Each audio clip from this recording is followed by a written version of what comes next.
வந்தவர் முதல் பந்து கார்த்தியா. எஸ், சிக்ஸர் லைன்ல அவருடைய விக்கெட். எஸ், இங்க ஒரு கான்வர்சேஷனுக்கு அப்புறம் ஒரு பெரிய பிரேக் த்ரூவா பெரிய விக்கெட்டை காலி பண்ணிருக்காங்க. சுதனோட wicket.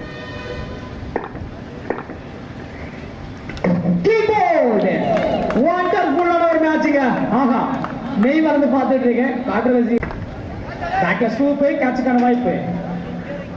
Yes, the best wicket taken the catch. So maybe ரசிகர்கள் அந்த ஒரு catch. Yes, ஒரு ஸ்ட்ரைட் டிரைவ், கேட்சுக்கான வாய்ப்பு. So தொடர்ச்சியா இங்க பாத்தீங்கன்னா நாணயம் சுட்டுதலில் இழுப்புகள் எஜ்ஜுக்கான சவுண்ட் இருந்தது இங்கேயா. பந்து வீச்சை தேர்வு செய்துள்ளனர். ஓகே,